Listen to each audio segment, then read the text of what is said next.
بسم اللہ الرحمن الرحیم۔ سینجل ڈیری والے محمد ظفیر صاحب نے مجھے کامنٹ کیا تھا کہ مولانا صاحب جابا کے سانحے پر آپ کا ولاگ نہیں آیا، ولاگ بنا کر بتائیں کیا صحیح ہے اور کیا غلط۔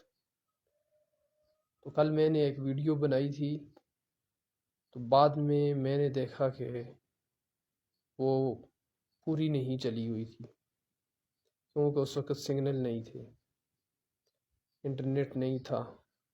پھر دوبارہ مجھے بنانا پڑ رہا ہے۔ بھائیو، اسلام ایک دین فطرت ہے جو انسانی جذبات، حقوق اور آزادیوں کو تسلیم کرتا ہے۔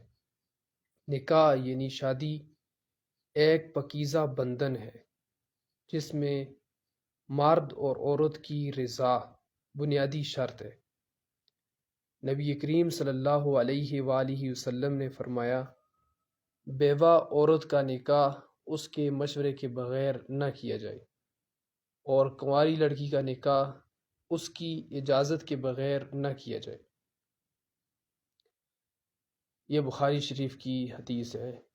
یعنی اسلام میں شادی کے لیے مرضی اور پسند کو اہمیت دی گئی ہے۔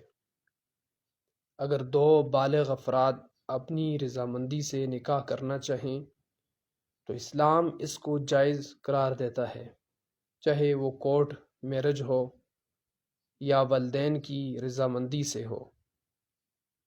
اصل چیز ہے شرعی نکاح اور فریقین کی رضا، دونوں فریقوں کی رضا۔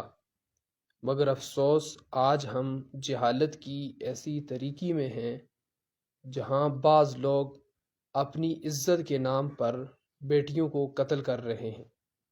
ابھی پچھلے دنوں میں حال ہی میں جابا میں ایک المناک واقعہ پیش آیا، جہاں ایک لڑکی نے اپنی پسند سے شادی کی، ایک 16 ماہ کی اس کی بیٹی بھی تھی، مگر اس کے اپنے خاندان والوں نے ان دونوں کو بے دردی سے قتل کر دیا۔ ہائے استغفر اللہ! یہ نہ صرف اسلامی تعلیمات کے خلاف ہے بلکہ انسانیت کی بھی توہین ہے۔ قرآن کہتا ہے، جس نے ایک انسان کو ناحق قتل کیا گویا اس نے پوری انسانیت کو قتل کر دیا۔ کتنی بڑی وعید ہے۔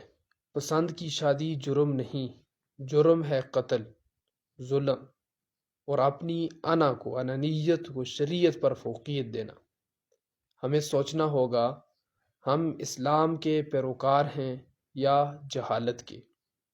بھائیوں، آئیے ہم دین اسلام کو سمجھیں، امن، محبت اور انصاف کو فروغ دیں، اور ایسے ظلم کے خلاف آواز بلند کریں۔ یہ ہم سب کا فریضہ ہے۔